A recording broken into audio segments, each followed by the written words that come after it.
নমস্কার বন্ধুরা, আজকে রান্না করব ভেটকি মাছের ঝোল। আর এটা আমাদের মাঠের পুকুরের মাছ। তো দেখুন, মাছগুলো কিন্তু খুব একটা বড় সাইজ নয়। ৭০০ থেকে হয়তো ৮০০-র মধ্যে হবে এরকম সাইজের। আর মাথা নিয়েছি দুটো, দুটো বড় বড় সাইজের মাথা নিয়েছি, চাকা নিয়েছি। আর পার্শে মাছও ছিল, একটা পার্শে মাছও নিয়েছি। হবে এটা কচু আলু দিয়ে। এমনি থেকে ভেটকি মাছের সঙ্গে কচুর একটা ভালো সম্পর্ক আছে। তো আলু কচু দিয়ে ভেটকি মাছের ঝোল। ওভেনে কড়াইটা বসিয়ে দিয়ে গ্যাসটাকে জ্বালিয়ে নিচ্ছি। কড়াইটা ততক্ষণ গরম হতে থাক। চলে এসেছি মাছগুলোতে নুন হলুদ মাখিয়ে নিতে ভালো করে। স্বাদ মতো লবণ দিয়ে দিলাম, আর অল্প করে হলুদ দিয়ে দিলাম, দিয়ে ভালো করে মাখিয়ে নেব। ভালো করে মাখানো হয়ে যাচ্ছে দেখুন। আর আম এই মানে আমাদের পুকুরের এই মাছ টেস্ট কিন্তু খুব সুন্দর মাছটার।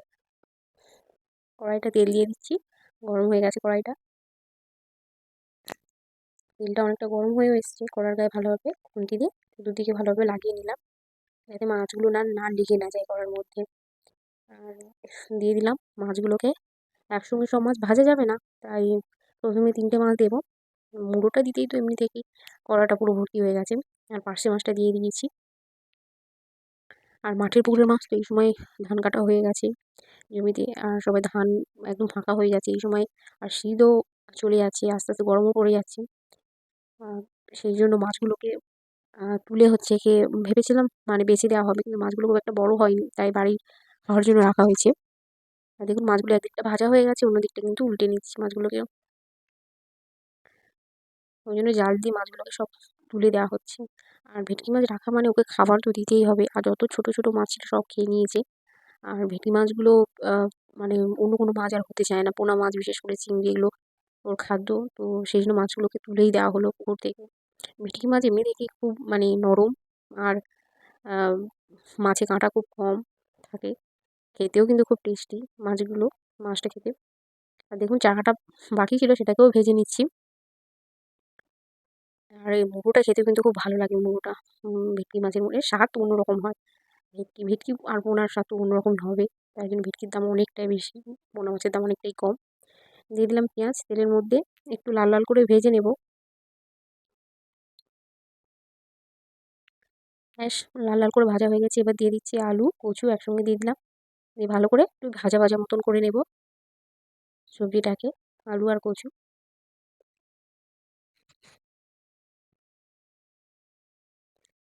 লাল লাল করে ভাজলে তবে আলুর স্বাদটা একটু, আর এই শীতের সময় আলু খুব একটা খেতেও ভালো লাগে না। দিয়ে দিচ্ছি লবণ স্বাদ মতন। আর দিয়ে দেবো, এখানে কাঁচা লঙ্কা অ্যাড করবো না, গুঁড়ো লঙ্কা দিলাম। দিয়ে দেবো একটু হলুদ গুঁড়ো সামান্য পরিমাণে, আর আমাদের বাড়িতে খুব হলুদ পরিমাণটা খুবই কমই খাওয়া হয়। দিয়ে এবার ভালো করে কষাতে থাকবো। শীতকালে আলু মানে যত ঠান্ডা হবে আর শক্ত শক্ত হয়ে যায়, আর মানে ভালো লাগে না ঠিক খেতে।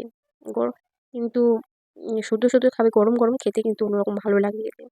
দিয়ে দিলাম জিরে আর আদা বাটা, এই আদা বাটা বলছি, জিরে আর সর্ষে বেটে রেখেছিলাম, দিয়ে দিলাম। দিয়ে ভালো করে কষিয়ে এবারে নাড়াচাড়া করে নিচ্ছি। কষানি মানে অনেকে জিরেটা পরেই দেয়, মানে অনেকটা এর গন্ধটা থাকে। জিরে আমরা একটু কষানোর সময় দিলে বেশি ভালো লাগে। কষিয়ে দিয়ে দেবো পরিমাণ মতন জল। আলু কচু সেদ্ধ হবে ঠিক সেরকমই জল দেবো।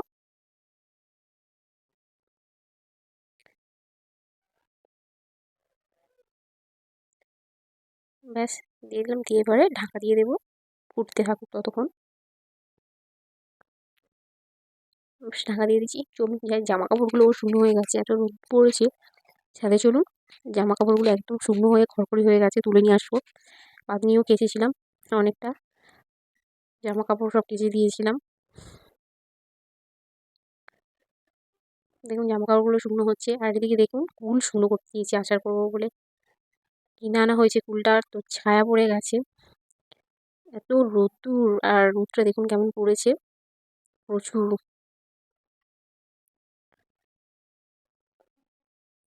তুলে নিচ্ছি শাড়ি শাড়ি বাঁধনি, চাদর সব কেচে দিয়েছিলাম। তো দেখুন এই ড্রাগন গাছগুলোর অবস্থা দেখুন, রোদে পুরো। আর ঘাস হয়েছিল বর্ষাকালে, আর তুলে দেওয়া হয়নি, টবে টবে সব বসানো আছে। আর আরেকটা জিনিস দেখবেন, এই গাছটাতে এটা হচ্ছে গিয়ে মানে কাঁচা মিঠে আম। আর এত ভালো, এটা কিন্তু আমাদের গাছ নয়, এটা আমাদের পাশের বাড়ির একজনের গাছ। তো গাছটার মানে একটা ডাল আমাদের পুরো বাড়ির পুরো ছাদেই পড়েছে, খেতে কি ভালো। আর এই কুলটা হবে আচার।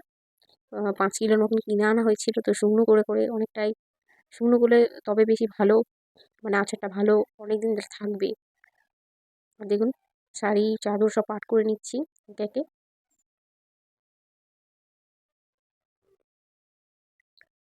আর ওদিকে কিন্তু আমার তরকারিটা কিন্তু ফুটছে, সেটাও মাথায় আমার খেয়াল আছে যে এগুলো ঝটপট করে করে আর তরকারিটাও ওদিকে যেতে হবে। তো ওই জন্য তাড়াতাড়ি করে পাট করে নিচ্ছি সব জিনিসপত্রগুলো। ওর বাবার জিনিসগুলো ওর ওপরের ঘরে রেখে দিচ্ছি। ওর বাবার আর আমার নাইটি, আমার যাবতীয় আমার যা জামাগুলো আমি সব নিচে। আর দেখুন চলে এসেছি।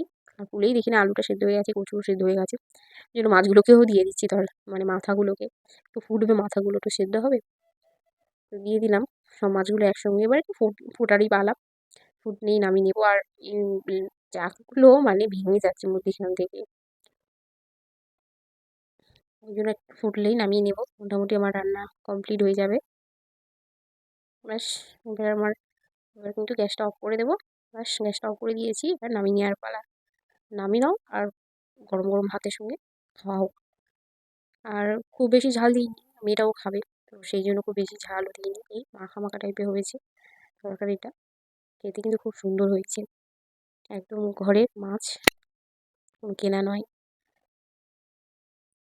কালারটা দেখছেন জাস্ট কি সুন্দর এসেছে কালারটা, খুব একটা আর মাখা মাখা টাইপের, খুব একটা ঝোল করিনি, তো মাখা মাখা মতন করেছি ভাত দিয়ে, যেহেতু সবাই খাওয়া হবে। সবাই ভালো থাকবেন, সুস্থ থাকবেন, সকলকে ধন্যবাদ।